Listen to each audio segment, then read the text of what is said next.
హైదరాబాద్ జలమండలి manager Kumar నివాసంలో ACB సోదాలు కొనసాగుతున్నాయి.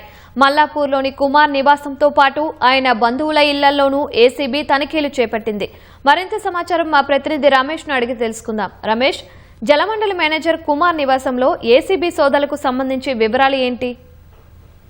ఆదాయానికి మించిన ఆస్తు కేసులో జలమండలి జనరల్ మేనేజర్ గా పనిచేస్తున్న కుమార్ నివాసంలో ఈ రోజు ఏకకాలంలో ఏసీబీ అధికారులు సోదాలు నిర్వహిస్తున్నారు. మొత్తం 8 ప్రాంతాల్లో కుమార్ తో పాటు తర్వాత అతని కుటుంబ సభ్యులు తర్వాత సన్నిహితుల ఇళ్లలో కూడా ఏకకాలంలో 8 ప్రాంతాల్లో కూడా ఏసీబీ అధికారులు సోదాలు చేస్తున్నారు. ఈ రోజు ఉదయం 6 గంటల సమయం నుంచి కూడా ఈ సోదాలు అయితే కొనసాగుతున్నట్టు కూడా ఏసీబీ అధికారులు అయితే వెల్లడించడం జరిగింది. మొత్తం కుమార్ తో పాటు అతని బంధువుల ఇళ్లలో కూడా ఇప్పటికే కేవలం కుమార్ ఇంట్లో అయితే దాదాపు ₹1 కోట్ల వరకు నగదు అయితే ఏసీబీ అధికారులు అయితే స్వాధీనం చేసుకోవడం జరిగింది. మరొకటి పత్రాలకు సంబంధించి కూడా స్థిరాస్తులకు సంబంధించిన పత్రాలను కూడా ఇప్పటికే అధికారులు స్వాధీనం చేసుకోవడం జరిగింది. కానీ ఇంకా ఇటు అతనికి సంబంధించి ఎక్కడెక్కడ అతని ఆస్తులు కూడబెట్టడం జరిగింది, అక్రమంగా ఏ విధంగా ఇతను ఆస్తులు కూడబెట్టారనే దాని మీద కూడా అధికారులు ఇంకా దర్యాప్తు అయితే చేస్తున్నారు. ప్రస్తుతం డిఎస్పీ నేతృత్వంలో కూడా ఈ సోదాలు అయితే ప్రస్తుతం అయితే కొనసాగుతున్నాయి. కాబట్టి ఆస్తులు స్వాధీనం చేసుకున్న పత్రాలు ఎక్కడైతే హైదరాబాద్ మల్లాపూర్ తన నివాసంలో స్వాధీనం చేసుకున్న పత్రాలను అయితే పూర్తిగా క్షుణ్ణంగా పరిశీలిస్తున్నారు. ఎవరి పేరు మీద ఉన్నాయి,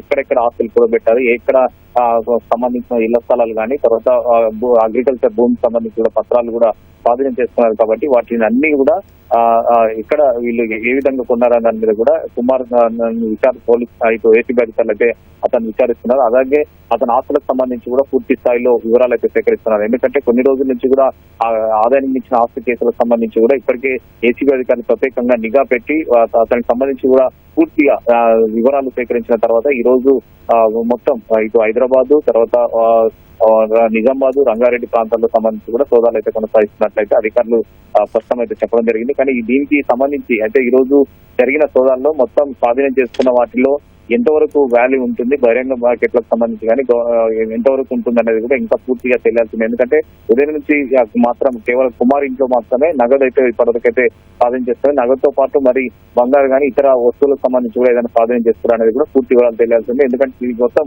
సోదాల అనంతరం కూడా ఏసీబీ అధికారులు ఒక ప్రెస్ నోట్ ద్వారా కూడా పూర్తి వివరాలు అయితే వెల్లడించే అవకాశం ఉంది. దాంట్లో మరి ఎన్ని స్థిరాస్తులకు సంబంధించితో పాటు నగదు 8 ప్రాంతాల్లో ఎంత వరకు దొరికిందనే దాని మీద ఒక స్పష్టంగా వివరాలు వెల్లడిస్తామని చెప్పి కూడా అధికారులు అయితే చెప్తున్న పరిస్థితి అయితే ఉంది.